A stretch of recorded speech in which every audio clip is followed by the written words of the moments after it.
The morning sun cast long shadows over Camp Pendleton's training grounds. Lieutenant Emma Hayes stood at the edge of the firing range, the weight of her M24 sniper rifle familiar in her hands.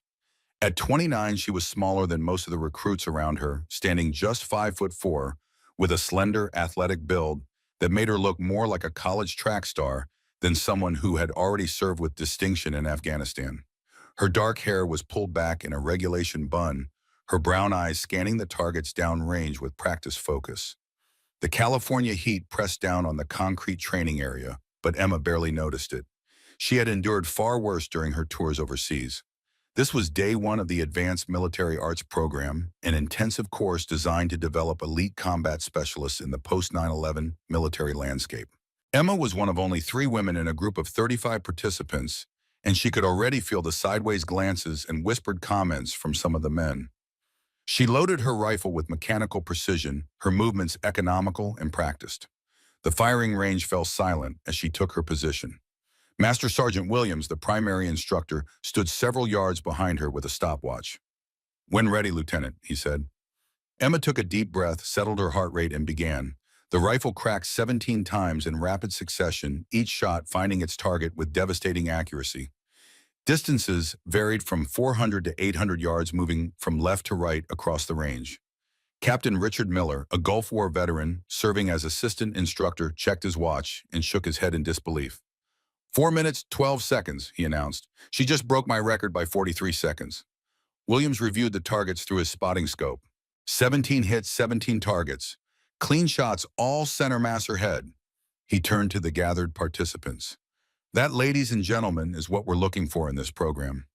Emma shouldered her rifle and stepped back from the firing line, ignoring the mix of impressed and skeptical looks from the other trainees. This wasn't her first experience with doubt, and she knew it wouldn't be her last. The daughter of Colonel James Hayes, a decorated Delta Force operator who had served with distinction in the Gulf War, Emma had military service in her blood. Her father had taught her to shoot when she was just 8 years old, but it was her maternal grandmother who had given her the gifts that truly set her apart. Gabriela Santos had immigrated to the United States from the Philippines after World War II, bringing with her the ancient fighting traditions of Kali and Eskrima. These were not the flashy techniques seen in martial arts movies, but practical, efficient combat methods developed over centuries of warfare in the Philippine Islands. Few people knew that Emma had been training in these arts since she was 6 years old. Every afternoon after school, while other kids played video games or watched television, Emma would spend hours in her grandmother's backyard learning footwork, stick fighting, and empty hand techniques. Gabriella was a tough teacher, demanding perfect form and endless repetition. She would make Emma practice the same movement hundreds of times until it became as natural as breathing. "In real fighting, you don't get second chances," Gabriella would say in her accented English. "The person who moves first, moves fastest, and moves smartest is the one who goes home alive." What made these lessons even more significant was the history behind them. Gabriella's father had been a member of the Hukbalahap guerrilla forces that fought against Japanese occupiers during World War II. The family had a long tradition of warriors, but they kept this heritage quiet in their American life. After graduating from West Point in 1996 with honors, Emma had surprised no one by following her father's footsteps into military service. Basic training had been challenging, but manageable thanks to her years of preparation. When the attacks of September 11th occurred, Emma was among the first wave of troops deployed to Afghanistan in Operation Enduring Freedom. It was there that she had first put her grandmother's teachings to use in actual combat, though the details of that incident remain classified. What was known was that Emma had saved her entire squad during a Taliban ambush, but the specific methods she employed had been redacted from official reports. Now, as she stood on the training grounds of Camp Pendleton, Emma had volunteered for this advanced program. She wanted to learn more to test herself against the best the military had to offer.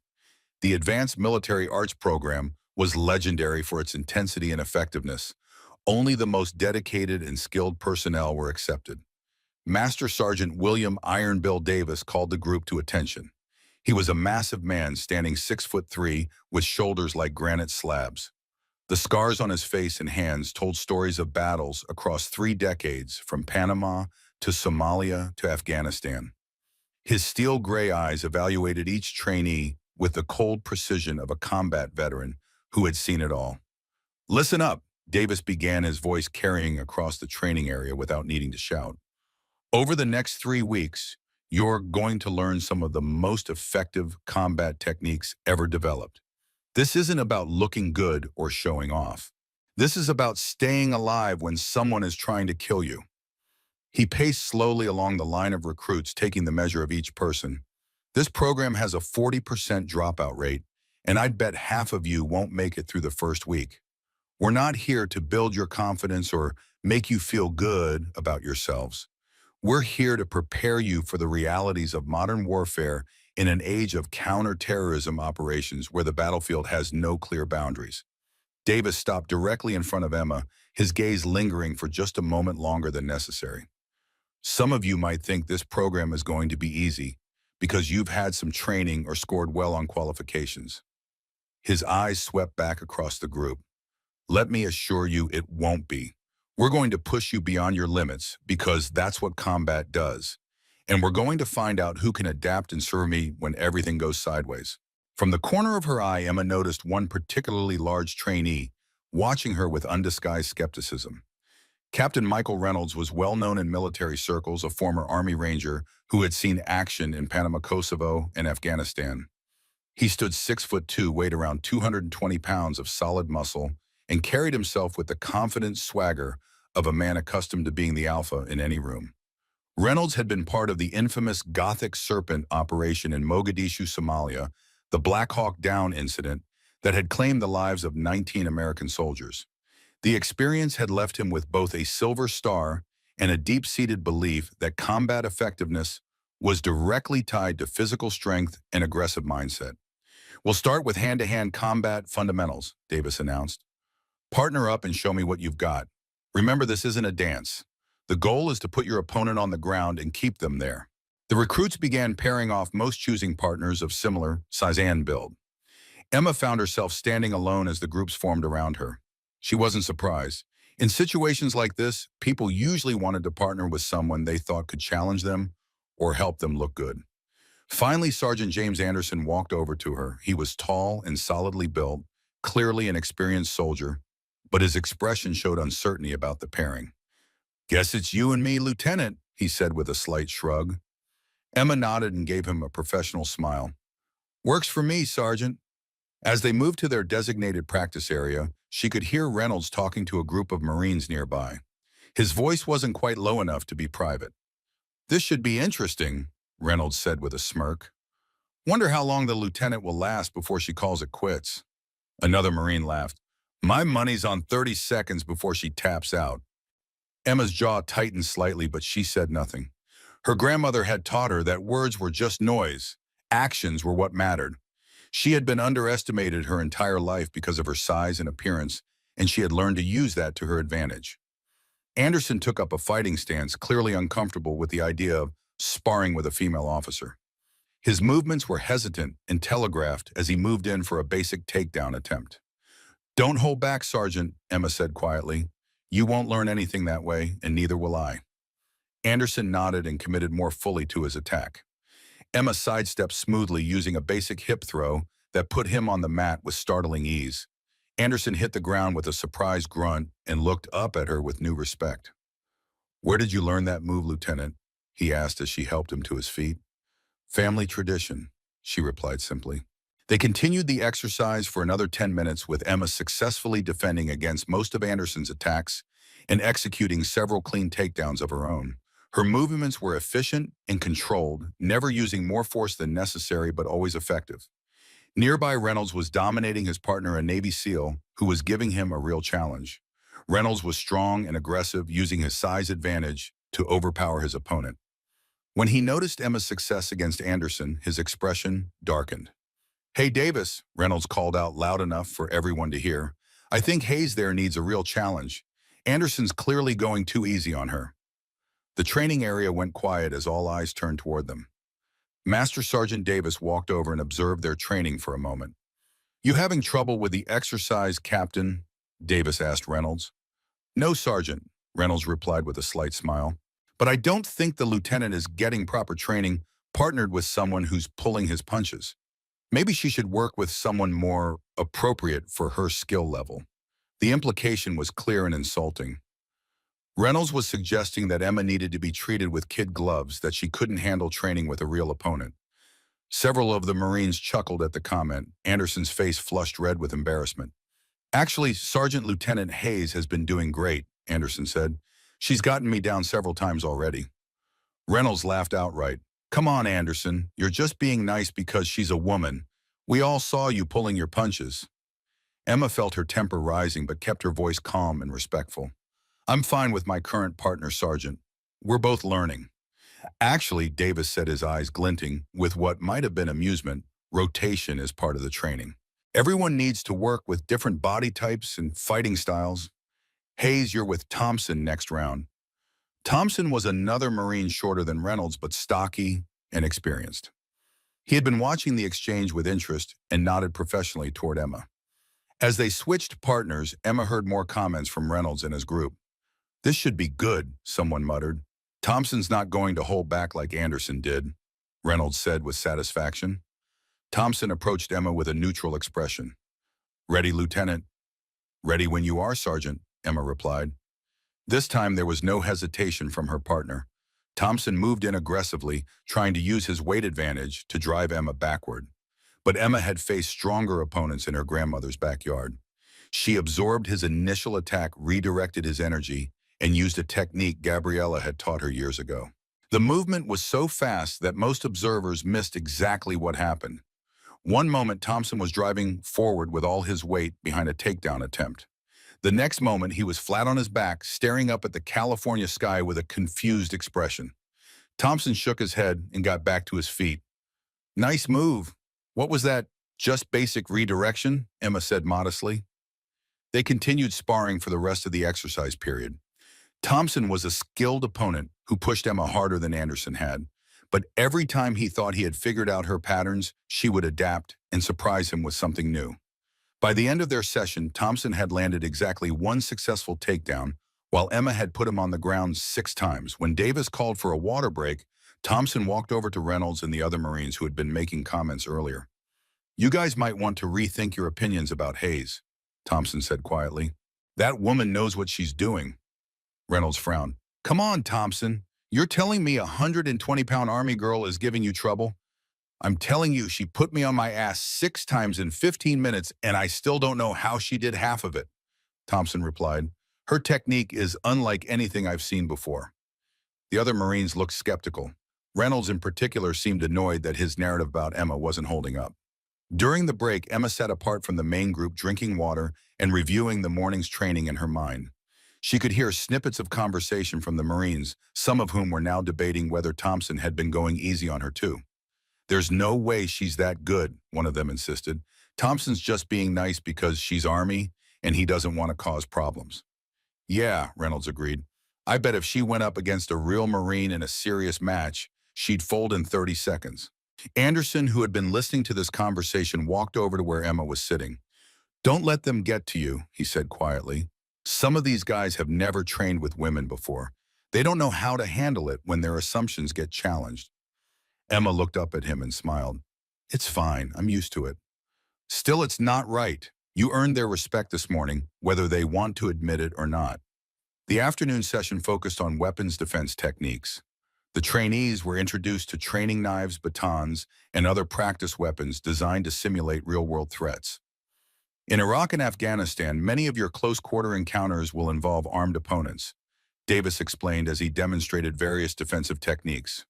Knowing how to disarm an enemy can mean the difference between coming home in a plane seat or a pine box. Emma continued to perform well, but she noticed that several of the Marines, particularly Reynolds and his friends, were watching her more closely now. Some seemed genuinely curious about her background and training. Others appeared to be looking for any sign of weakness they could exploit. During a drill that involved defending against multiple attackers, Emma found herself surrounded by 3 larger opponents. The exercise was supposed to be controlled, focusing on movement and positioning rather than full contact. But Emma noticed that her attackers were being more aggressive than they had been with other participants. She handled the situation smoothly, using footwork and timing to avoid being overwhelmed. When one attacker got too close, she applied just enough pressure to a nerve point on his wrist to make him back off without causing real injury. By the end of the first day, word was spreading quietly through the group that the small army officer was not what she appeared to be. Some of the participants were impressed and curious. Others, particularly Reynolds and his circle of friends, seemed determined to prove that her success was just beginner's luck. As the recruits prepared to leave the training ground, Reynolds made one final comment loud enough for Emma to hear. "Don't worry, Hayes. Tomorrow we start the real training. Hope you get plenty of rest tonight because you're going to need it." That evening, Emma sat alone in her temporary quarters, her body sore from the day's exertions. She pulled out her phone and dialed a familiar number. "Lola," she said when her grandmother answered, using the Filipino term of endearment. "How are you feeling today?" "Better than yesterday, worse than tomorrow," Gabriella replied with her characteristic humor. "How was your first day of the special training?" Emma switched to a mix of Spanish and Tagalog languages she and her grandmother often used for private conversations. "Some of them don't think I belong here," she said, "especially one captain, a former ranger. He's made it his mission to prove I'm not good enough." Gabriella's weathered face showed concern even through the small phone screen. "Did you show them what you can do?" "A little. I didn't want to reveal too much on the first day." Her grandmother's eyes hardened. "Then show them what a Hayes woman is made of. But remember, child, the strongest steel is forged in the hottest fire. Let them underestimate you until the moment it matters most." After ending the call, Emma spent an hour meditating, focusing her mind and preparing herself for the challenges ahead. She knew that Reynolds would escalate his attempts to undermine her. Men like him couldn't tolerate having their worldview challenged, especially by someone they considered inferior. But Emma also knew something Reynolds didn't. This wasn't her first test, nor would it be her last. In Afghanistan, she had faced far worse than an arrogant captain with something to prove. The second morning dawned clear and hot. The trainees assembled on the parade ground where Master Sergeant Davis waited for them. Next to him stood a man Emma recognized immediately from her father's military photographs, Colonel Frank Martinez, one of the program's founders and a legendary Special Forces operator. "Good morning," Colonel Martinez began. "I'm here to observe today's training and evaluate the program's effectiveness. Sergeant Davis tells me we have an exceptional group this cycle." His eyes moved across the assembled trainees, lingering briefly on Emma. There was no recognition in his gaze, but something in his expression suggested interest. "Today's focus will be on advanced defensive techniques," Davis announced. "We'll be working with training knives and batons. The goal is to learn how to neutralize an armed opponent without sustaining injury yourself."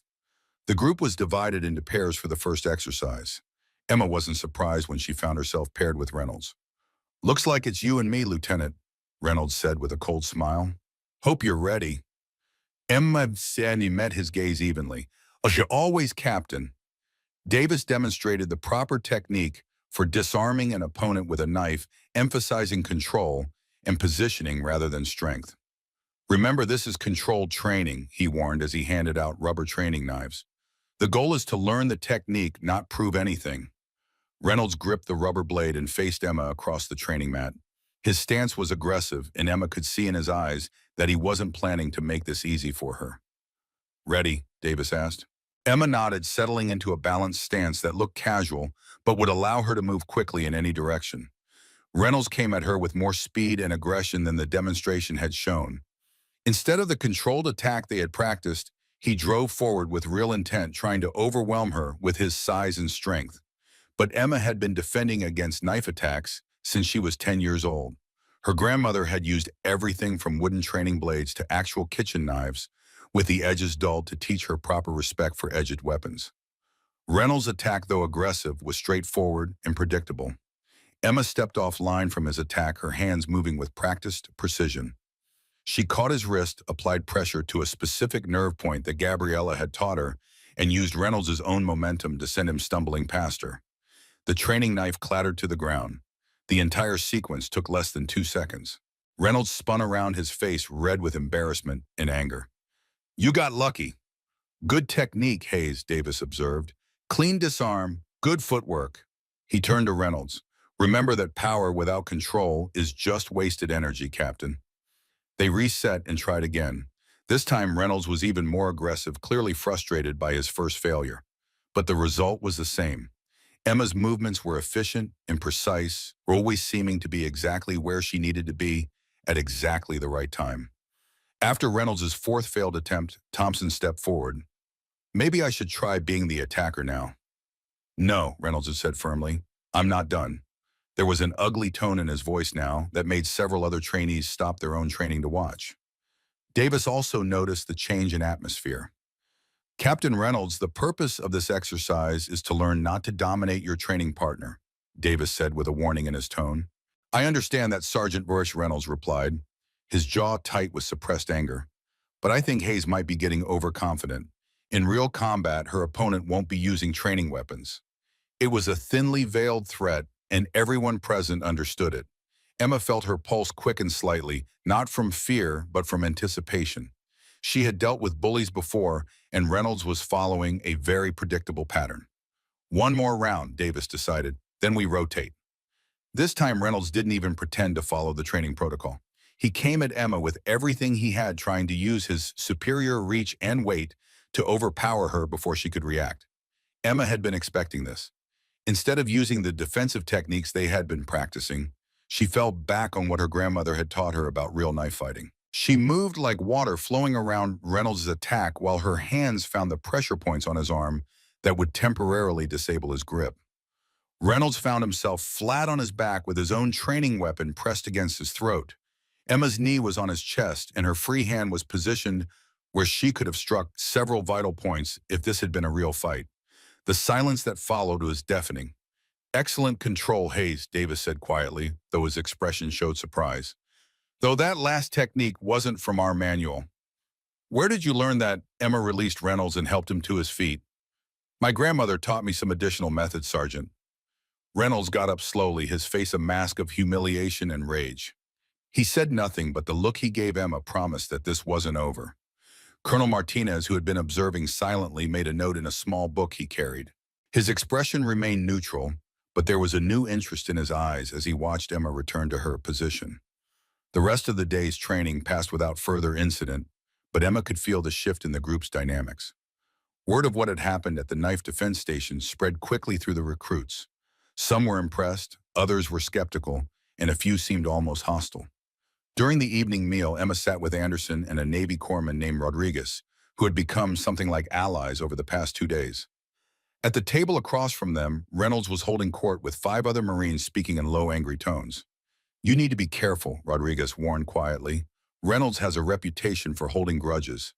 He doesn't like being shown up, especially by someone he thinks should be beneath him. Anderson nodded in agreement. Some of these guys have never served with women in combat roles. They think the military is supposed to be their private boys' club. Emma took a bite of her food and considered their words. She had hoped to complete the training program without attracting too much attention, but it seemed that was no longer possible. I'm not looking for trouble, she said finally, but I won't back down if it finds me. Across the mess hall, Reynolds was still talking with his group, occasionally glancing in Emma's direction. One of his companions, a large Marine named Brooks, seemed particularly interested in whatever Reynolds was saying. I heard they're planning something, Rodriguez said under his breath. One of the guys in my barracks mentioned that Reynolds thinks you've been getting special treatment from the instructors. That's ridiculous, Anderson protested. If anything, they've been harder on her than on most of us. But Emma knew that facts wouldn't matter to someone like Reynolds. He had built his identity around being the strongest, the toughest, the most dominant person in any group.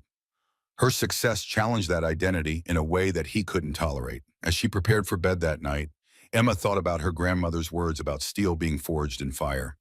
Tomorrow would bring new challenges, and she had a feeling that Reynolds wasn't finished testing her yet. She pulled out her phone and typed a quick message to Gabriella.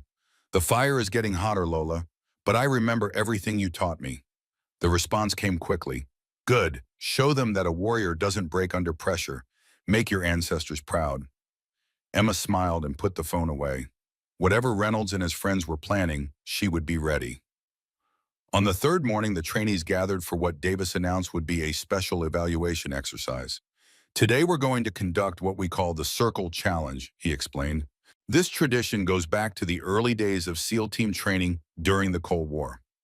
One volunteer will stand in the center of a circle formed by the other trainees and will defend against a series of opponents entering the circle one at a time. His eyes swept across the group. This exercise separates the real fighters from the pretenders. The person in the center keeps fighting until they either defeat all challengers or get defeated themselves. Who wants to volunteer? Reynolds' hand shot up immediately. I'll do it, Sergeant. Davis nodded. All right, Captain Reynolds. Everyone else form a circle. Remember, this is still training, so we're looking for controlled contact and clean technique, not knockout punches. Reynolds moved to the center of the circle with obvious satisfaction. He had been waiting for an opportunity like this, a chance to reassert his dominance in front of the entire group. One by one, he faced the other trainees who entered the circle to challenge him. To his credit, Reynolds was a skilled fighter. He defeated Anderson cleanly, overwhelmed Rodriguez with superior strength, and outmaneuvered two other Army personnel. His confidence grew with each victory, and Emma could hear him making comments between matches. Come on, who's next? Don't tell me you're all scared now. Thompson entered the circle and gave Reynolds a real fight, but ultimately lost to a well-executed chokehold. By the time Reynolds had defeated his sixth opponent, he was breathing hard, but still standing strong. Anyone else want to try their luck? Reynolds called over, his eyes finding Emma in the circle. How about our resident expert Hayes? You've been awfully quiet today. Emma had been hoping to avoid this moment, but she realized that backing down now would only make the situation worse. The entire group was watching, waiting to see what she would do. If that's what the sergeant wants, she replied calmly. Davis looked between them, clearly sensing the underlying tension. This is about training, not personal issues. Both of you remember that. Emma nodded and stepped into the circle. Reynolds was still fresh enough to be dangerous, but she could see that his previous fights had taken some toll. More importantly, his victories had made him overconfident. They faced each other across the circle, and Emma could feel the weight of everyone's expectations. Some of the trainees were clearly hoping to see Reynolds put her in her place. Others, particularly Anderson and Rodriguez, were quietly rooting for her. Ready when you are, sweetheart, Reynolds said with a smirk. The fight began with Reynolds trying to use the same aggressive approach that had worked against his previous opponents. He was bigger, stronger, and more experienced in military combat training. What he didn't understand was that Emma had been preparing for opponents exactly like him her entire life. Gabriella had always told her that the biggest, strongest fighters were often the most predictable. They relied on their physical advantages and became frustrated when those advantages didn't immediately decide the fight. Emma let Reynolds come to her, absorbing his initial attack and using his momentum against him. When he tried to grab her for a takedown, she slipped his grip and used a technique from Kaylee to off-balance him. For the first 2 minutes, it looked like a fairly even match. Reynolds landed a few glancing blows, but nothing solid. Emma mostly stayed defensive, feeling out his patterns and waiting for the right opportunity. Then Reynolds made a mistake. Frustrated by his inability to land a decisive hit, he overextended on a powerful right hook. Emma ducked under the punch and moved to his side, where she applied a joint lock that Gabriella had taught her years ago. Reynolds found himself on the ground, tapping out to avoid injury to his shoulder. The circle was completely silent as Reynolds got back to his feet, his face dark with humiliation. Emma had expected him to shake hands and move on, but instead he turned to face Sergeant Davis. That didn't count, Reynolds announced. She used some kind of illegal hold. Davis frowned. The hold looking clean to me, Captain. With respect, Sergeant, I don't think you saw exactly what she did. That wasn't military combat technique. She's using some kind of street fighting. Several of Reynolds' friends in the circle began nodding in agreement. Brooks, the large Marine who had been listening to Reynolds' complaints all week, spoke up. Reynolds is right, Sergeant. If we're supposed to be learning military techniques, shouldn't we stick to military techniques? Emma felt the mood of the group shifting. Reynolds was trying to delegitimize her victory by claiming she had somehow cheated. It was a clever tactic that played on the uncertainty some of the recruits already felt about her unconventional background. The exercise was about effective fighting, not about limiting technique, Thompson interjected from the circle. Maybe against one opponent, Reynolds replied quickly. But this is supposed to be about real combat effectiveness. In a real fight, you might face multiple attackers. How do we know her exotic techniques would work against superior numbers? Emma realized where this was heading. Reynolds was maneuvering the conversation toward a scenario where he could stack the odds in his favor. Are you suggesting something specific? Captain Davis asked. Reynolds pretended to think about it, though Emma was sure he had planned this moment carefully. Well, Sergeant, if Hayes is as good as she thinks she is, maybe she should prove it against multiple opponents. Real Marines, not just one-on-one sparring. That's not how the exercise works, said Reynolds, Anderson called out from the circle. But Brooks and several other Marines began voicing their agreement with Reynolds' suggestion. They were calling it a test of real fighting ability, a way to see if Emma's techniques would work under realistic combat conditions. Davis held up his hand for silence. This is still a training exercise, not a free-for-all. If we're going to modify the format, there need to be rules and safety protocols. Of course, Sergeant, Reynolds said with false reasonableness. I'm not suggesting anything dangerous. Just maybe 2 or 3 opponents instead of one. See how well the Army's secret techniques work against multiple Marines. Emma could see the trap Reynolds was setting, but she also realized that declining the challenge would be seen as weakness by some of the group. Her reputation and credibility were at stake. How many opponents did you have in mind? She asked quietly. Reynolds' smile was predatory. How about 6 you against 6 Marines? Controlled contact. Same rules as before. Should be easy for someone with your special training. 6 opponents. It was clearly meant to be an impossible challenge designed to humiliate her in front of the entire group. Emma thought about her grandmother's words about steel being forged in fire. 6 sounds fair, she replied, her voice steady and calm. The circle erupted in surprised murmurs. Even Anderson and Rodriguez looked concerned. Taking on 6 opponents simultaneously was far beyond what anyone expected, even from the most skilled fighter. Davis studied Emma's face carefully. You don't have to prove anything to anyone, Hayes. This isn't part of the official training. I understand, Sergeant, but if some people have questions about my abilities, maybe it's better to address them now. Reynolds' grin widened. He began pointing to Marines around the circle, selecting his team. Brooks was an obvious choice, along with 3 other large, experienced-looking Marines. The 6th was a wiry, fast-looking corporal named Davis, who specialized in close-quarters combat. As the 6 men moved to positions around the circle, Emma realized she was about to face the biggest challenge of her martial arts career. But somewhere deep inside, she could hear her grandmother's voice telling her that this was the moment she had been training for her entire life.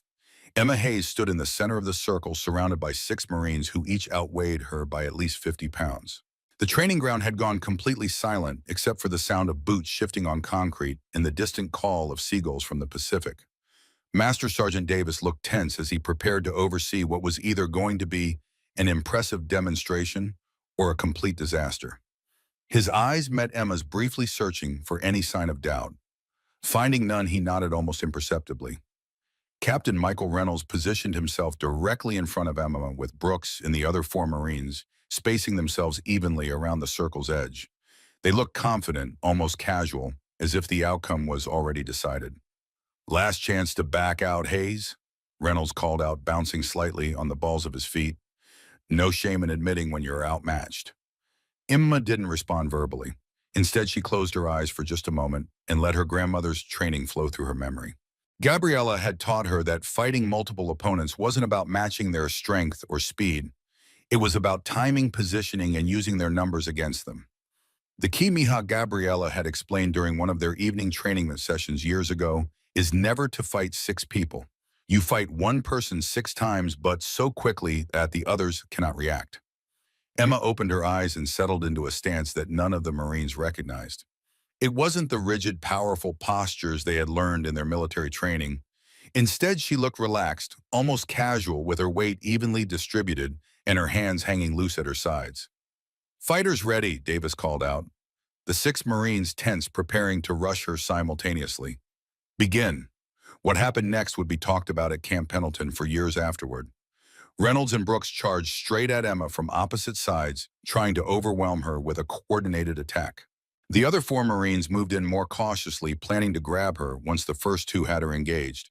But Emma didn't wait for them to reach her. Instead, she moved forward and slightly to her right, directly toward Brooks. Her sudden movement surprised him, as most people would have tried to back away from 6 attackers as not advance toward them.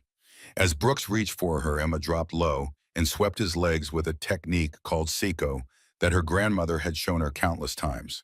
Brooks went down hard, and Emma used his falling body as a shield between herself and Reynolds' attack. Reynolds, unable to stop his momentum, collided with his own teammate. For just a moment, two of the six Marines were tangled up together on the ground. But Emma was already moving. She flowed like water between the remaining four Marines, never staying in one place long enough for them to coordinate an attack. When Corporal Davis tried to grab her from behind, she struck a pressure point on his wrist that made his hand go numb, then used his own forward momentum to send him stumbling into another Marine. The watching trainees were mesmerized. Emma's movements were unlike anything they had seen in their military training. She seemed to anticipate each attack before it happened, always positioning herself where she could deal with one opponent while using the other's positions against them. Master Sergeant Davis watched with growing amazement. In 30 years of military service, including time with SEAL Team 6, he had never seen anyone move quite like this. It reminded him of something he had witnessed once during a joint operation in the Philippines in the mid-1980s when an elderly local had taken down four armed insurgents in the blink of an eye. Corporal Mitchell, one of Reynolds' selected Marines, managed to get close enough to attempt a bear hug from behind. Emma felt him approaching and performed a technique Gabriella called gunting, a simultaneous strike and escape that left Mitchell grabbing empty air while she slipped to his side. Before Mitchell could recover, Emma applied brief pressure to a nerve cluster in his neck. It was a technique that would cause temporary disorientation without permanent damage, but Mitchell dropped to his knees, unable to maintain his balance. 3 down, 3 to go. Reynolds had untangled himself from Brooks and was back on his feet, angrier than ever. He came at Emma with everything he had, throwing punches with bad intentions. But Emma had been studying Reynolds' fighting patterns for days. She knew he telegraphed his attacks and relied too heavily on his reach advantage. She slipped inside his guard, using footwork that made her seem to disappear and reappear beside him. Before Reynolds could adjust, she struck 3 specific points on his torso in rapid succession. It was an advanced technique from the Filipino martial arts called limb destruction, targeting nerve clusters and pressure points to temporarily disable an opponent without causing lasting injury. Reynolds' right arm went numb, then his left leg gave out. He found himself sitting on the ground, completely unable to understand what had just happened to him. His face flushed red with a mixture of pain, confusion, and humiliation. The 5th Marine Sergeant Hayes had been hanging back, trying to analyze Emma's fighting style. He was the most experienced of the 6 and had realized that rushing in blindly would only get him defeated like the others. When Emma turned toward him, he was ready with a more cautious, technical approach. Hayes was a skilled boxer who had won several military competitions. He moved in with good footwork and crisp punches, trying to keep Emma at range, where his longer reach would be an advantage. But Gabriella had taught Emma to fight opponents exactly like Hayes. She used angles and timing to get inside his guard, then applied a technique called trapping hands that made it impossible for him to throw effective punches. Within seconds, Hayes found his own arms tied up and his balance compromised. A gentle push sent him to the ground, more confused than hurt. That left only Brooks, who had gotten back to his feet and was now approaching with much more caution than he had shown at the beginning. He had watched Emma defeat 5 Marines in less than 2 minutes, and he was beginning to understand that he was facing something far beyond ordinary military combat training. "What the hell are you?" Brooks asked, circling her slowly. Emma didn't answer. She could see the fear in his eyes now, the realization that everything he thought he knew about fighting had just been turned upside down. Brooks tried a wrestling approach, using his size and strength to get Emma to the ground, where he hoped to neutralize her speed and technique. But Emma had spent years learning how to fight larger, stronger opponents. She used his own weight and momentum against him, applying a technique that her grandmother had called flowing water. Brooks found himself airborne, flipping through the air before landing hard on his back. Emma had barely seemed to touch him, but somehow she had redirected all of his power and sent him flying. The entire training ground was dead silent. 6 Marines, all of them skilled fighters and experienced warriors, were sitting or lying on the ground around Emma. She stood in the center of the circle, breathing heavily, her uniform damp with sweat, looking calm but clearly feeling the physical toll of the encounter.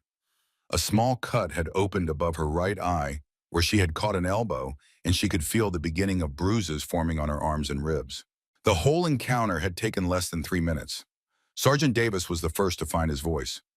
"What in the hell was that, Lieutenant?" Emma looked around at the 6 defeated Marines, most of whom were staring at her with expressions of shock and disbelief. Reynolds was trying to get feeling back in his arm, while Brooks was still lying on his back, staring up at the sky. Filipino martial arts sergeant, Emma replied quietly. My grandmother taught me. The circle of watching trainees began to murmur among themselves. Some were asking questions about what they had just witnessed. Others were helping the defeated Marines back to their feet.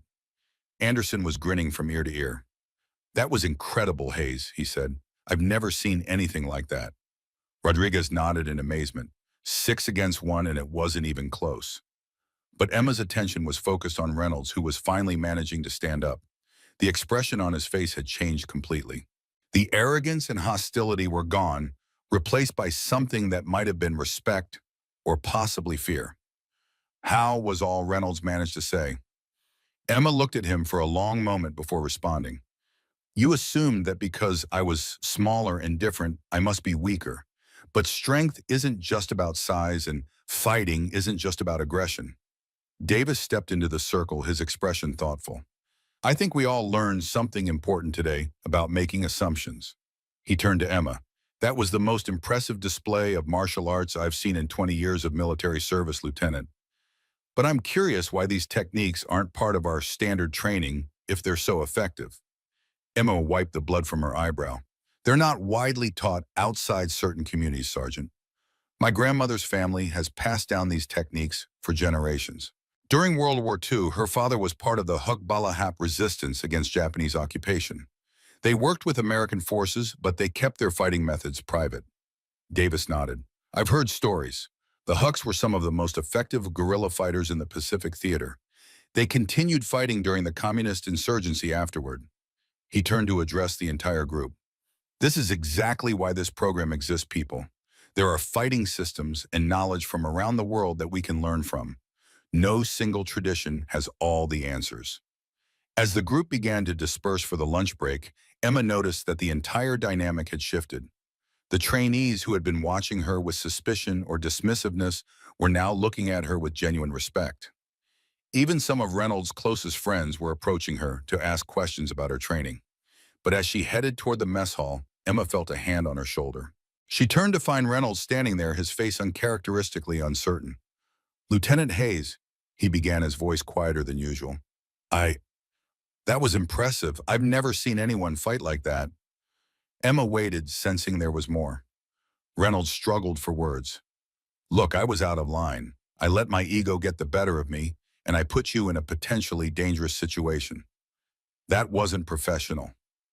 No, it wasn't, Emma agreed, her tone neutral. I lost 2 of my best friends in Mogadishu. Reynolds continued, his eyes distant for a moment. We were outnumbered, outgunned, and some of the guys weren't prepared for that level of combat. Ever since then, I've been, I don't know, obsessed with making sure everyone around me is tough enough. I guess I thought that meant they had to be like me. Emma's expression softened slightly. Combat changes us all, Captain. I've lost people too. Reynolds nodded. Anyway, I wanted to say I was wrong about you. And I'm sorry. He extended his hand. After a brief hesitation, Emma took it. Fresh start, she asked. Fresh start, Reynolds agreed. As they entered the mess hall together, a subtle shift occurred in the group dynamics. The invisible lines that had divided the trainees began to blur and reorganize. Emma found herself sitting at a table with both Anderson and Rodriguez, but also with Brooks and 2 other Marines who had previously been firmly in Reynolds' camp. So these Filipino techniques, Brooks began, they actually work against multiple opponents. I always thought that was movie stuff. They do, Emma replied, but it takes years of training, and it's not about fighting 6 people at once. It's about positioning yourself so you're only fighting one at a time and using the other's positions and movements against them. Could you teach some of that? One of the other Marines asked. I could show you some basics, Emma said. But my grandmother would be a better teacher. She's been practicing since she was 5 years old. The conversation flowed easily through lunch, focusing on combat techniques and experiences rather than divisions or differences. Reynolds sat at another table, occasionally glancing over with an expression that mixed curiosity with something that might have been regret. After lunch, the trainees gathered for the afternoon session. Master Sergeant Davis stood at the front with Colonel Martinez, who had apparently been observing the morning's events with interest. This morning's demonstration, Davis began, provided a perfect introduction to this afternoon's topic, adaptive combat methods. The battlefield of the 21st century is not like anything we've trained for before. In Iraq and Afghanistan, you'll face enemies who don't fight conventionally. They use techniques and tactics that may be unfamiliar to you, often drawn from their own cultural traditions. When Colonel Martinez stepped forward, Lieutenant Hayes showed us something valuable today. Knowledge and skill can overcome physical advantages if applied correctly. This is particularly important as we develop specialized units for counterterrorism operations around the world. He scanned the group. The Advanced Military Arts Program was created specifically to identify and incorporate effective fighting methods from diverse traditions. Lieutenant Hayes, would you be willing to demonstrate some basic principles of the Filipino systems for the group? Emma was surprised but nodded her agreement. Yes, sir. For the next hour, Emma demonstrated fundamental concepts from Kali and Eskrima, focusing on footwork angles of attack and using an opponent's force against them. The trainees paired off to practice with Emma, moving among them to offer guidance and corrections. To her surprise, Reynolds approached her during a break in the practice. The way you redirected Brooks during the circle exercise, he said. Could you show me that again? Emma demonstrated the flowing water technique, slowly explaining the principles behind it. Reynolds attempted it several times, his forehead furrowed in concentration. It's counterintuitive, he muttered. My instinct is to resist force with force. That works when you're stronger, Emma replied. But when you're not, you need to be smarter about how you use energy. Reynolds nodded thoughtfully. In Mogadishu, we were the stronger force, but we still lost people. Maybe if we'd been more adaptable. He trailed off, then attempted the technique again.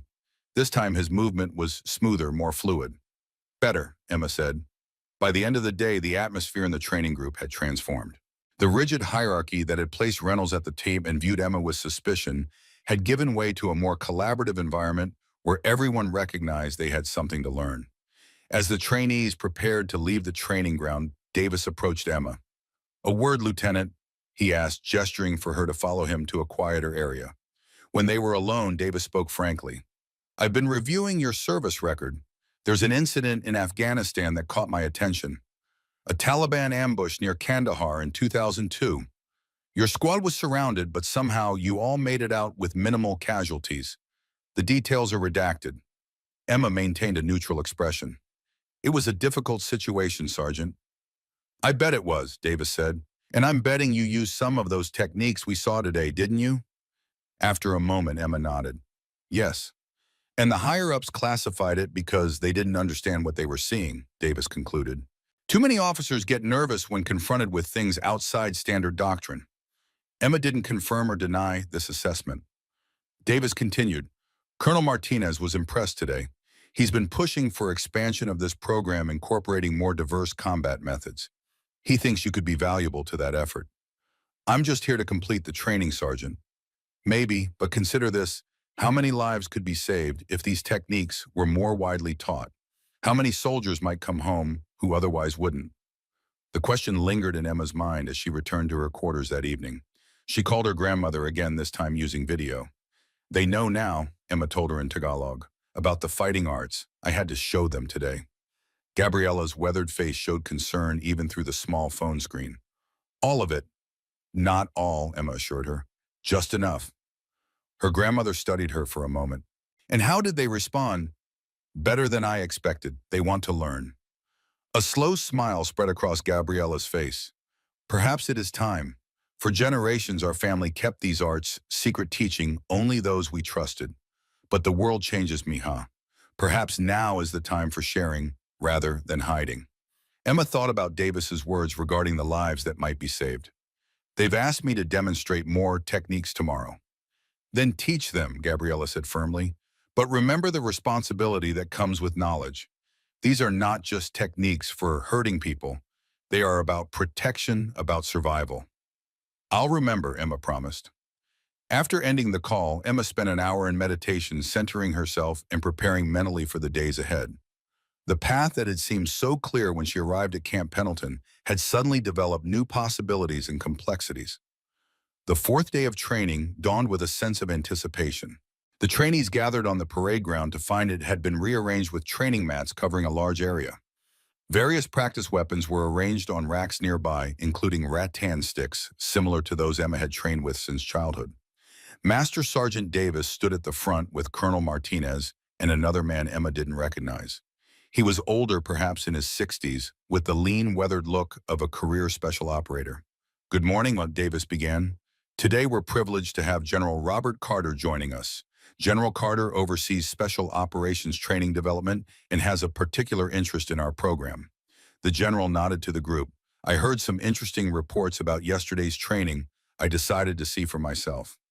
Emma felt a flutter of nervousness. General Carter's reputation preceded him. He had been instrumental in modernizing special operations training across all branches of the military and was known for his no-nonsense approach to evaluating new methods. "Lieutenant Hayes," Colonel Martinez called out, "would you join us up front?" Emma stepped forward, maintaining a professional demeanor despite her surprise. Martinez turned to her. "General Carter would like to see a demonstration of the techniques you showed us yesterday. Would you be comfortable with that?" "Yes, sir," Emma replied. "Excellent. And we'll need a volunteer to assist." Martinez scanned the group. "Captain Reynolds." Reynolds seemed surprised but stepped forward. "Yes, sir." The dynamic between Emma and Reynolds had fundamentally changed since yesterday's circle challenge. The hostility was gone, replaced by a cautious respect. As they took positions on the training mat, Emma caught his eye. "Don't worry," she said quietly. "I'll go easy on you this time." Reynolds actually smiled. "Appreciate that, Lieutenant." For the next 30 minutes, Emma demonstrated basic Kelly techniques with Reynolds as her training partner. She showed the fundamental footwork patterns, hand positions, and defensive movements that form the foundation of the Filipino martial arts. Reynolds proved to be a quick study, adapting his movements to match her instructions with increasing fluidity. General Carter watched with intense focus, occasionally asking questions about specific techniques or principles. His expression remained neutral, giving no indication of his thoughts. After the demonstration, Carter approached Emma directly. "That was quite impressive, Lieutenant. How long have you been studying these methods?" "Since I was 6 years old, sir. My grandmother is a master of the Illustrissimo system." Carter nodded thoughtfully. "And yesterday you successfully employed these techniques against 6 opponents simultaneously." "Yes, sir." "Remarkable." Carter turned to Colonel Martinez. "This is exactly the kind of adaptive capability we need to be developing. The enemies we face today don't fight according to our rule book. We need warfighters who can adapt to unexpected situations and overcome superior numbers when necessary." He addressed the entire group. What Lieutenant Hayes demonstrated yesterday wasn't just impressive martial arts. It was a perfect example of the mindset we need to cultivate. Using an opponent's strengths against them, maintaining situational awareness under pressure, and adapting tactics to changing circumstances, these are the skills that save lives on today's battlefields. Carter returned his attention to Emma. "Lieutenant, I'd like you to work with Colonel Martinez after this training program concludes. We're developing specialized combat instruction for forward deployed units, and your expertise could be invaluable." Emma was stunned. "I'm honored, sir, but I'm not an instructor. I'm just a soldier who knows some different techniques." "Sometimes that's exactly what we need," Carter replied. "People who bring different perspectives to the table." He turned to Davis. "Carry on, Sergeant. I'll be observing for the remainder of the day." As Carter stepped back, Davis addressed the group. "Today we'll be working on adaptive response drills. The goal is to develop your ability to react effectively to unexpected attacks and situations. Lieutenant Hayes and Captain Reynolds will demonstrate first." For the rest of the morning, Emma and Reynolds worked together, showing the group various attack scenarios and appropriate responses. What had begun as antagonism between them had transformed into an effective teaching partnership, with Reynolds' conventional military training complementing Emma's more fluid approach. During the lunch break, Emma sat with Rodriguez Anderson and several other trainees who had become friendly over the past few days. The conversation flowed easily, ranging from combat experiences to hometowns and families. "So what's the deal with you and Reynolds now?" Rodriguez asked quietly. "Yesterday he wanted to humiliate you. Today you're teaching together like old friends." Emma shrugged. "Sometimes people just need their perspectives challenged. Reynolds is a good soldier. He just had some fixed ideas about what makes an effective fighter." "Well, you certainly challenged those ideas." Anderson laughed. "I've never seen anyone take down 6 opponents that efficiently." It wasn't as easy as it looked, Emma admitted, rubbing a particularly painful bruise on her ribs. I took some solid hits during that exchange. If it had gone on much longer, the outcome might have been different. This admission seemed to make the others more comfortable. No one liked the idea of an invincible superhuman in their midst, but a skilled fighter who could be hurt, just like anyone else, that was someone they could relate to. After lunch, the training shifted to weapons defense techniques. The trainees practiced with rubber training knives, batons, and simulated firearms, learning how to disarm opponents safely and effectively.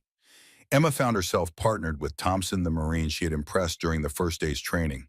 He had become one of her strongest supporters in the group. "You know, Hayes," Thompson said as they practiced knife disarms, "you've changed the whole dynamic of this course. Before you got here, it was just a bunch of guys trying to prove who was toughest. Now people are actually focused on learning." Emma deflected his practice attack and applied a control technique. "That wasn't my intention." "Maybe not, but it's what happened." Thompson reset his position. "Reynolds was the alpha dog and everyone just followed his lead. When you beat all 6 of them, it shook things up in a good way." The afternoon progressed with increasingly complex scenarios.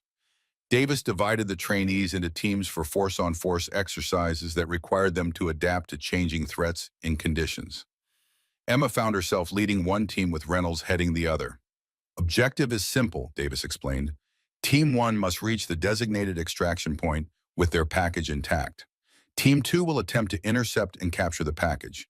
Non-lethal training weapons only, and the exercise ends when the package is secured at the extraction point or captured by Team 2.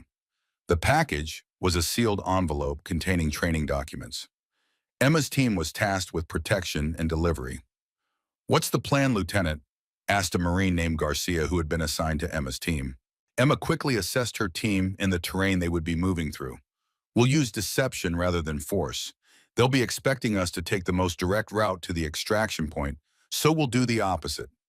She outlined a circuitous approach that utilized terrain features for concealment. "We'll move in a loose formation, maintaining visual contact, but keeping enough distance between us that we don't present a single target. If we make contact with the opposition, we don't engage unless absolutely necessary. Our priority is the package, not winning firefights." Reynolds' team, positioned on the other side of the training area, was clearly planning a more aggressive approach. Emma could see them checking their training weapons and dividing into what appeared to be assault teams. When Davis signaled the start of the exercise, Emma's team moved out immediately, but not in the direction of the extraction point. Instead, they headed perpendicular to it, using a line of maintenance buildings for cover. "They're trying to flank us," Emma heard Reynolds tell his team over the radio, which Davis had left open so both teams could hear each other's communications. "Alpha team moved to intercept. Bravo hold position at the choke point." Emma smiled. Reynolds was reacting exactly as she had anticipated. "Change of plans," she told her team quietly. "We're going straight through the middle now." While Reynolds' team repositioned to counter a flanking maneuver that wasn't coming, Emma led her group directly through the center of the training area, moving quickly and quietly. They encountered only 2 members of Reynolds' team, who were caught off guard by the unexpected approach. Anderson, carrying the package, reached the extraction point without incident. The exercise was over in less than 15 minutes. Reynolds approached Emma afterwards, shaking his head with reluctant admiration. "You played me like a fiddle, Hayes. I was so busy trying to anticipate some clever martial arts tactic that I completely missed the actual strategy." "Sometimes the simplest approach is the most effective," Emma replied, "especially when your opponent is expecting something complex." Davis gathered the trainees for a debrief. What Lieutenant Hayes demonstrated there was strategic thinking. She used her knowledge of Captain Reynolds to predict his responses and then exploited them. In real combat situations, understanding your opponent's mindset can be as important as knowing their capabilities. As the training day concluded, General Carter approached Emma again. "Impressive work today, Lieutenant. Not just the martial arts, but the tactical thinking as well." "Thank you, sir. I've spoken with Colonel Martinez about your future assignment after this program. We believe your unique skill set could be valuable in our specialized training initiatives. Would you be interested in helping develop a curriculum that incorporates some of these adaptive combat methods?" Emma hesitated. "Sir, I've always seen myself as a field officer, not an instructor." Carter nodded. I understand that, but consider this. How many lives might be saved if these techniques were taught more widely? How many soldiers might come home to their families because they had the skills to adapt and overcome in critical situations? It was almost the same question Davis had posed the previous day, and it resonated deeply with Emma. She thought of her father, of the risks he had taken throughout his career, and of the comrades she had lost in Afghanistan. What if they had known some of the techniques her grandmother had taught her? I'll consider it, sir. Good. We'll talk more after the program concludes. Carter shook her hand. Your grandmother must be a remarkable woman, Lieutenant. I hope I have the opportunity to meet her someday. As Emma returned to her quarters that evening, she found a small group of trainees waiting for her, including Anderson, Rodriguez Thompson, and surprisingly Brooks. A few of us were wondering if you'd be willing to show us some more of those Filipino techniques, Thompson said. Just the basics. Davis approved it as optional evening training. Emma was touched by the request. Of course, let me change and I'll meet you at the training area in 15 minutes. When she arrived at the designated space, she was surprised to find not just the four who had asked, but nearly half the class, including Reynolds. Word spread, Anderson explained with a grin. Emma spent the next hour showing them fundamental Kali movements, focusing on the core principles rather than specific techniques. The trainees practiced in pairs, their faces concentrated as they attempted to master the unfamiliar motions. Reynolds approached her as the session wound down. I've been thinking about what happened yesterday, he said quietly. The way you handled all six of us. What about it? In Mogadishu, we were outnumbered and surrounded. I lost my two best friends because we couldn't adapt fast enough to the situation. We were trained to fight conventionally, but there was nothing conventional about that day. His eyes were distant with memory. If we'd known some of what you showed us today, maybe things would have been different. Emma understood then that Reynolds' aggressive posturing had been covering something deeper. The guilt and pain of loss and the desperate need to ensure no one else experienced what he had. It's not too late to learn, she said simply. Reynolds nodded. No, I guess it's not. As the impromptu training session broke up, Emma noticed Davis watching from the doorway. He nodded to her with approval before disappearing back into the night. That evening, Emma called her grandmother again. Things have changed, Lola, she explained. They want me to help develop a training program based on our fighting arts. Gabriella was silent for a long moment. And what do you want me, huh? Emma considered the question carefully. I want to serve to make a difference. If teaching these techniques can save lives, isn't that a form of service? Her grandmother smiled gently. Our arts were kept secret for generations because they needed to be. The Spanish colonizers, the Japanese occupiers, they would have used our knowledge against us. But perhaps now is the time for openness. Perhaps now our traditions can serve a greater purpose. You wouldn't mind me sharing what you've taught me? Knowledge is like water, mija, Gabriella replied. If it doesn't flow, it becomes stagnant. Just remember to teach not just the techniques, but the wisdom behind them. These are not just ways to hurt people, but ways to protect, to serve, to overcome. Emma nodded. I'll remember. As she prepared for bed, Emma reflected on how dramatically the situation had changed in just a few days. She had arrived at Camp Pendleton expecting to enhance her own combat skills, but instead found herself in a position to potentially transform how the military approached close-quarters combat training. What had begun as a test of her abilities had become something far more significant, a bridge between traditions, an opportunity to share knowledge that could save lives. The path ahead was uncertain, but for the first time since Afghanistan, Emma felt a sense of clear purpose.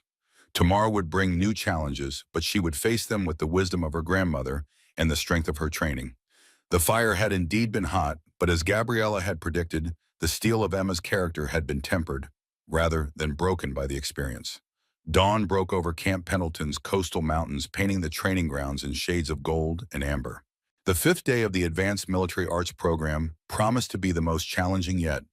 Emma Hayes arrived early, finding Master Sergeant Davis already setting up equipment for the day's exercises. Morning, Lieutenant, Davis nodded, arranging a series of training dummies in a complex pattern. Sleep well.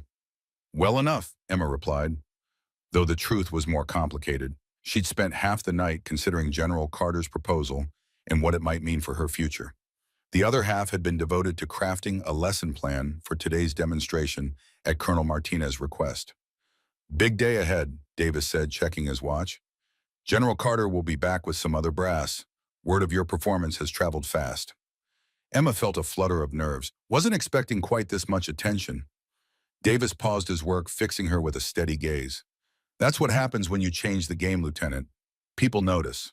The trainees began arriving in groups, the dynamics notably different from just days ago. Where once there had been clear divisions with Reynolds at the top of a rigid hierarchy, now there were mixed groups engaged in animated discussions. Several nodded respectfully to Emma as they passed. Reynolds arrived last, walking directly to Emma with purpose in his stride. "Morning, Hayes," he said, his demeanor professional but relaxed. "Been thinking about that flowing water technique you showed yesterday. Mind if I run something by you before the session starts?" "Not at all," Emma replied, surprised but pleased by the request. Reynolds demonstrated a modified version of the technique, incorporating elements of his Ranger combat training. "I figured the principle could work with different entry points," he explained, moving through the sequence slowly. Emma watched with genuine interest. "That's actually quite good. You're adapting it to your own body mechanics, which is exactly how it should work." A slight smile crossed Reynolds' face. "Turns out I can learn new tricks after all." Their conversation was interrupted by the arrival of Colonel Martinez, General Carter, and three other high-ranking officers Emma didn't recognize. The trainees quickly assembled in formation. "Good morning," Martinez began. "Today's session will focus on practical applications of adaptive combat methods in current operational environments. Lieutenant Hayes will lead the first demonstration, followed by force-on-force exercises, incorporating the techniques you've been learning." He gestured to the visitors. "Joining General Carter today are Colonel Wilson from Special Operations Command, Major General Thompson from Training and Doctrine Command, and Captain Richards from Naval Special Warfare." Emma felt the weight of expectations settle on her shoulders. These weren't just any officers, they represented the elite training establishments across multiple branches of service. General Carter stepped forward. "Before we begin, I want to emphasize something. What you're learning here isn't just about hand-to-hand combat techniques. It's about adaptive thinking, the ability to overcome superior force through intelligence positioning and leveraging your opponent's energy against them. These principles apply across all aspects of modern warfare, from small unit tactics to strategic planning." He nodded to Emma. "Lieutenant Hayes, you have the floor." Emma moved to the center of the training area, taking a moment to center herself. "This morning, I'd like to demonstrate how the principles of Filipino martial arts can be applied to various combat scenarios we might encounter in current operational environments." She gestured to Reynolds. "Captain Reynolds has volunteered to assist me. We'll begin with multiple opponent scenarios in confined spaces, similar to room-clearing operations in urban environments." For the next 30 minutes, Emma and Reynolds demonstrated techniques for dealing with multiple attackers in tight quarters. They showed how traditional military methods could be enhanced with concepts from Kali and Eskrima, controlling angles of approach, creating barriers with available emetics, and using an opponent's momentum to create openings for counterattacks. The visiting officers watched with intense interest, occasionally conferring among themselves. Major General Thompson, in particular, seemed captivated by the demonstrations, his eyes narrowed in concentration as he studied Emma's movements. "Now," Emma continued, "we'll demonstrate applications with standard issue equipment." She and Reynolds donned tactical gear, plate carriers' helmets, and weapon rigs loaded with training equipment. The added weight and restricted movement created new challenges, but Emma showed how the principles could be adapted to accommodate these limitations. "The key," she explained, "is understanding that these techniques aren't rigid forms to be memorized. They're principles to be internalized and applied according to the situation. Adaptability is the core concept." As the demonstration concluded, the trainees broke into enthusiastic applause. Even the visiting officers seemed impressed, with General Carter nodding in apparent approval. "Excellent work, Lieutenant," Martinez said. "Now we'll move to practical exercises. Captain Reynolds will command Blue Force. Lieutenant Hayes will lead Red Force. Objective is to clear and secure the mock village complex while maintaining force integrity." The training area included a small urban warfare simulation site, a collection of concrete structures designed to mimic buildings in Middle Eastern or Central Asian settings. The complex challenge would test not just individual skills, but also unit cohesion and tactical thinking. Rules of engagement that are simple, Davis announced. Non-lethal training weapons only. If you're hit in a limb, that limb is disabled. Torso or head hits mean you're out. Your objective is to secure the central building while minimizing casualties. Emma gathered her team, Anderson Rodriguez Thompson, and 4 others who had shown particular interest in her teaching methods. Reynolds' team consisted of Brooks Davis Mitchell and 4 Marines who specialized in urban warfare. They have the advantage in this environment, Emma told her team as they prepared. They've trained specifically for urban combat, and they know the standard approaches. So what's our play? Anderson asked. Emma smiled. We don't use the standard approaches. Here's what we're going to do. The exercise began with a sharp whistle from Sergeant Davis. Reynolds' team moved quickly to establish defensive positions around the central objective, clearly expecting Emma's force to approach along the main avenues of the mock village. Instead, Emma split her team into pairs, each taking indirect routes through the complex.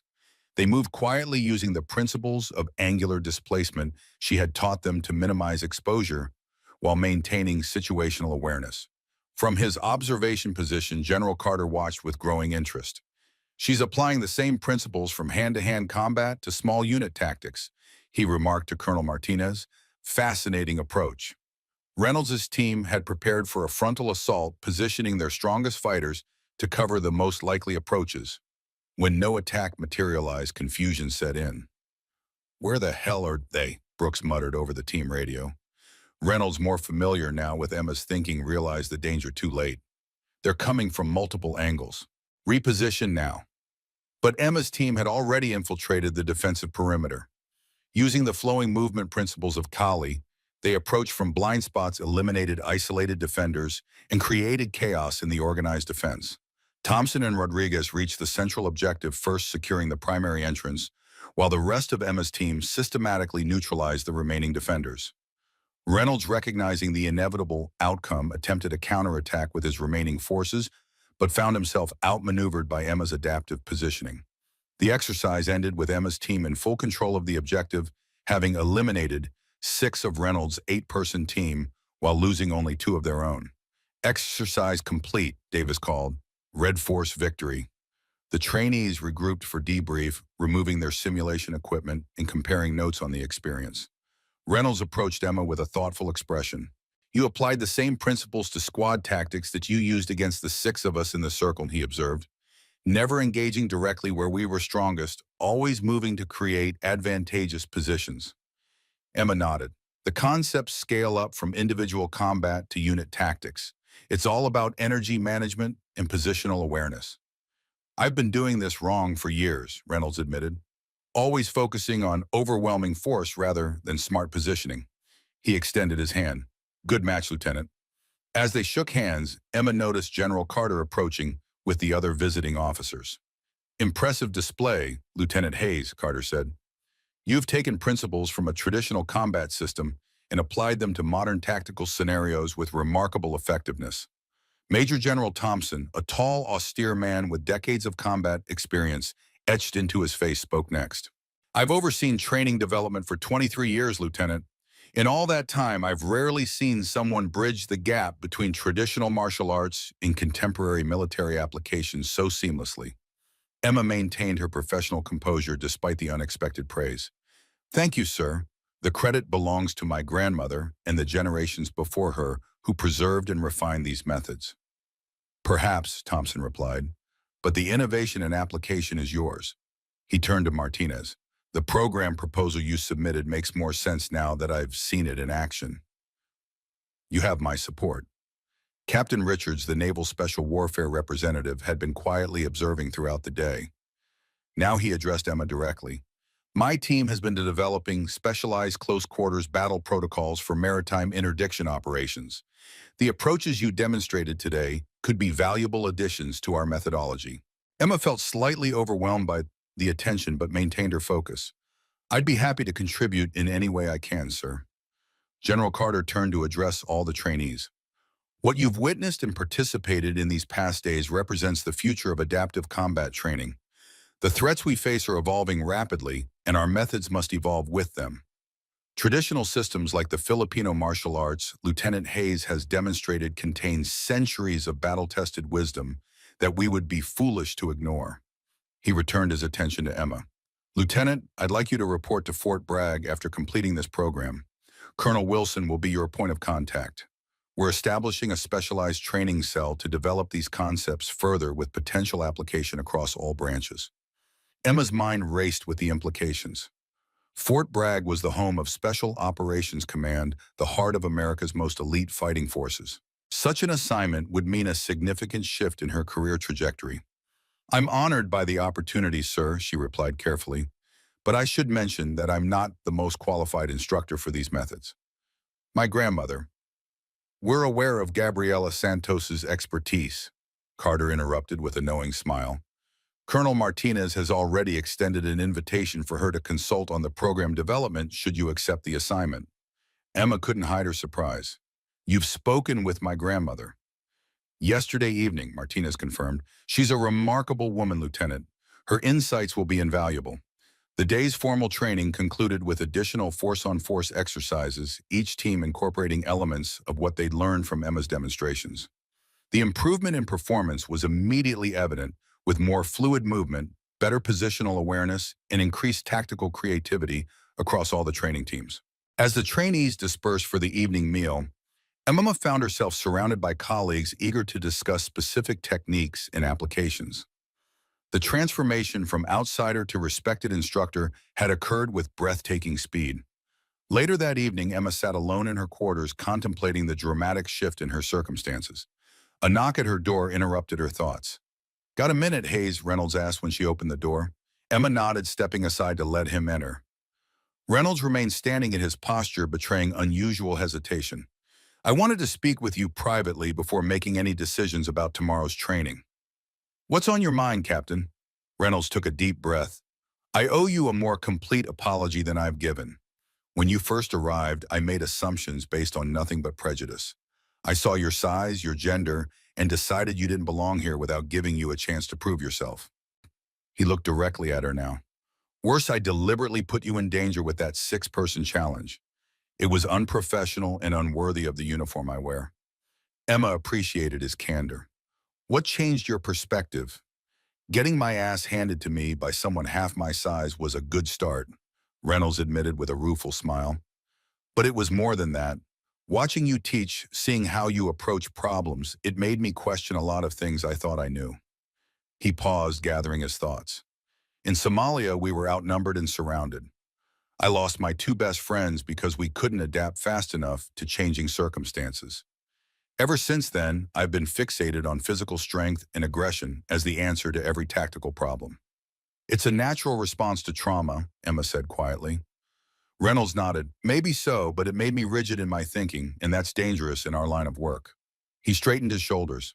Anyway, I wanted you to know that I've recommended to General Carter that you be given a permanent position in the training development program. Emma was genuinely surprised.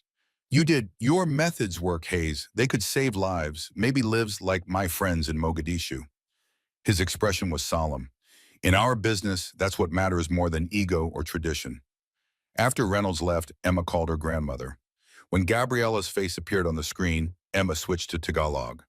Is it true you spoke with Colonel Martinez? Gabriela's weathered face creased in a smile. Yes, he was very respectful, very interested in our family's traditions. They want me to help develop a training program at Fort Bragg, Emma explained. They've invited you to consult as well. I know, Gabriela replied. I told the colonel I would be honored to contribute, but only if you felt it was the right path for you.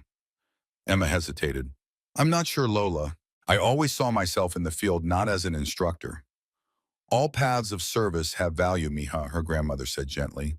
Sometimes the greatest impact comes from teaching others. Think of how many lives might be saved if these methods were more widely known. That's what General Carter said, Emma acknowledged. He sounds like a wise man. Gabriela studied her granddaughter's face through the screen. What is truly holding you back? Emma considered the question carefully. Our family has guarded these techniques for generations. Is it right for me to share them so widely? Gabriela's expression grew thoughtful. When my father taught me these arts, it was a time of occupation and danger. Secrecy was necessary for survival, but times change and wisdom must adapt to new circumstances. She leaned closer to the camera. These methods were developed to protect the vulnerable against those with greater power. If they can serve that purpose for American soldiers facing overwhelming odds, isn't that honoring their original intent? The next morning, the final day of the program began with a formal assessment exercise. Each trainee would demonstrate mastery of the techniques they had learned throughout the course. Emma performed her assessment flawlessly, incorporating both traditional military methods and the adaptive techniques she had introduced to the program. The evaluating officers watched with approval, making notes on their tablets as she moved through each scenario with fluid precision. Reynolds performed equally well, showing remarkable progress in integrating the Filipino concepts into his established combat style. The transformation in his approach was evident to everyone watching. After the assessments concluded, Colonel Martinez addressed the assembled trainees. "You've all performed admirably during this course," he began. "What started as an experimental program has evolved into something far more significant. Thanks in large part to Lieutenant Hayes' contributions, we're now developing an entirely new approach to adaptive combat training." He gestured to Emma. "Lieutenant Hayes has agreed to accept a special assignment at Fort Bragg, where she'll help develop a comprehensive training curriculum based on the principles you've experienced these past days." A spontaneous round of applause broke out among the trainees. Emma felt a surge of emotion at this unexpected show of support from her peers. Additionally, Martinez continued, "Captain Reynolds will be joining the development team, bringing his extensive field experience and tactical knowledge to ensure the new methods integrate effectively with existing protocols." Reynolds, standing nearby, gave Emma a nod of professional respect. Their journey from adversaries to colleagues had been remarkable, a transformation neither could have anticipated when the program began. As the formal ceremony concluded, the trainees gathered to exchange contact information and final thoughts before departing to their respective assignments. Anderson approached Emma with Rodriguez close behind. "So, Fort Bragg," Anderson said. "Special Operations Training Development. That's quite a step up from regular field assignments." Emma smiled. "It wasn't what I expected when I arrived here." Rodriguez shook his head in amazement. "1 week ago, Reynolds was trying to run you out of the program. Now you're both headed to develop cutting-edge training methods for Special Operations Command. Funny how things work out." "Life rarely follows the path we expect," Emma replied. Later that afternoon, as the trainees began departing Camp Pendleton, Emma found herself standing alone at the edge of the training ground where it had all begun. The sun was setting over the Pacific, casting long shadows across the concrete expanse where she had faced 6 opponents just days earlier. "Quite a view," came General Carter's voice from behind her. Emma turned to find the general approaching, his formal demeanor slightly relaxed now that the official proceedings had concluded. "Yes, sir," she agreed. "California has its charms." Carter stood beside her, gazing out at the ocean. "Your grandmother arrived at Fort Bragg this morning, remarkable woman. She's already offering suggestions for the facility setup." Emma couldn't help smiling at the thought. She doesn't waste time. "A family trait, it seems." Carter turned to face her directly. "I want you to understand the significance of what you've accomplished here, Lieutenant. Military doctrine tends to evolve at a glacial pace, resistant to outside influence. What you've managed to do, introducing ancient Filipino concepts into modern special operations training, represents a paradigm shift that could save countless lives." "I just shared what I knew, sir." "With courage and conviction against significant resistance," Carter corrected her. "That's the kind of leadership we need, people willing to challenge established thinking when better methods exist." He extended his hand. "Your flight to Fort Bragg leaves tomorrow morning. Colonel Wilson will meet you upon arrival. I look forward to seeing what you and your grandmother develop." 6 months later, Emma stood in a state-of-the-art training facility at Fort Bragg, watching as a class of Special Forces candidates moved through drills that combined traditional military techniques with the adaptive principles of Kali and Eskrima. The integration was seamless now, refined through months of development and testing. Reynolds entered the observation room carrying 2 cups of coffee. He handed one to Emma before joining her at the window. "Assessment team just submitted their report," he said. "The units trained in the new protocols are showing a 30% improvement in close quarters effectiveness compared to conventional methods." Emma nodded, sipping her coffee. "The real test will come in actual deployment situations." Early indications are promising. That SEAL team that rotated through last month used some of our techniques during a hostage extradition in Somalia. Commander said it was the difference between success and failure when they were outnumbered 3-1. A comfortable silence fell between them as they watched the trainees below. The journey from antagonists to colleagues to friends had been unexpected, but rewarding for both of them. Your grandmother's session with the Delta Force instructors yesterday was something to see, Reynolds remarked. 93 years old and still dropping operators half her age. Emma smiled. Gabriella had flourished in her role as senior consultant to the program, her lifetime of knowledge finding new purpose and appreciation among America's elite warriors. She always said these arts weren't meant to stay hidden forever, Emma reflected, that someday they would serve a greater purpose. The training session below concluded and the candidates gathered around their instructor, a compact, intense Korean-American woman named Kim. She had been one of the first female operators to complete the new adaptive combat program, showing a natural affinity for the Filipino methods that reminded Emma of herself. Lieutenant Kim has really taken to the program, Reynolds observed. Reminds me of someone else I know. Emma nodded.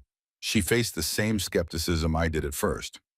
Some of the male candidates didn't think someone her size could be effective in combat situations. Until she put 5 of them on the ground in under 2 minutes, Reynolds finished with a chuckle. History repeats itself.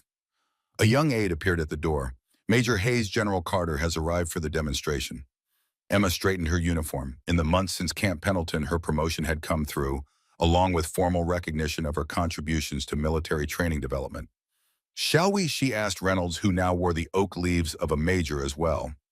As they walked toward the main demonstration area, Emma reflected on the journey that had brought her here. What had begun as a personal challenge had evolved into something far more significant, a bridge between traditions, a melding of ancient wisdom with modern warfare requirements. In the large training hall, General Carter waited with a delegation of foreign military observers. Emma recognized uniforms from Britain, Australia, Israel, and several NATO countries. Major Hayes and Carter greeted her. Our international partners are eager to see the program you've developed. I've been telling them how you single-handedly changed our approach to close-quarters combat training. Emma smiled diplomatically. Hardly single-handed, sir. It's been a team effort from the beginning. As the demonstration began, Emma watched with pride as instructors showcased the integrated system that had emerged from her grandmother's traditional teachings and modern military requirements. The fluid movements, adaptive positioning, and energy-efficient techniques had been refined into a comprehensive methodology that could be taught to operators of any size or gender. Afterward, as the observers discussed what they'd seen, Emma found a quiet moment alone with Carter. Your father would be proud, he said unexpectedly. Emma looked at him in surprise. You knew my father? Carter nodded. James Hayes and I served together in Desert Storm. He was one of the finest operators I ever knew. Adaptable, innovative, always thinking beyond conventional approaches. He smiled slightly. Seems the apple didn't fall far from the tree. Before Emma could respond, she noticed her grandmother entering the hall, accompanied by Reynolds. Despite her age, Gabriella moved with the fluid grace of a lifetime martial artist, her small figure commanding instant respect from the hardened warriors around her. There she is, Emma said with affection. The real force behind all of this. Carter watched as the international observers gravitated toward Gabriella, clearly recognizing the wisdom she embodied. Sometimes the most powerful influences come from unexpected sources, he observed. A lesson your grandmother taught you well, and one you've now taught all of us. As Emma moved to join her grandmother, she caught sight of Lieutenant Kim speaking with a group of new female candidates who had just arrived for training. The women were watching the demonstrations with a mixture of awe and uncertainty, clearly wondering if they could master such techniques. Kim caught Emma's eye and nodded in understanding. The cycle was continuing, knowledge passing from one generation to the next, barriers being broken and traditions evolving to meet new challenges. In that moment, Emma fully understood what her grandmother had meant about knowledge being like water. It needed to flow freely to remain vital, adapting to new landscapes while maintaining its essential nature. What had begun at Camp Pendleton with one woman facing 6 doubters had grown into something that would influence military training for decades to come. The journey hadn't been easy, but as Gabriella had taught her from childhood, the strongest steel is forged in the hottest fire. Emma Hayes' daughter, granddaughter, soldier, and now teacher, had found her true path of service, not just as a warrior herself, but as one who empowers warriors of all kinds to adapt, overcome, and return home safely to those who love them. As she watched the next generation of trainees beginning their journey, Emma felt the weight of responsibility balanced by the satisfaction of purpose fulfilled. The ancient wisdom of her ancestors now served a new mission, protecting those who protect others in a world of ever-changing threats. The circle was complete, and yet the journey continued, just as it should be.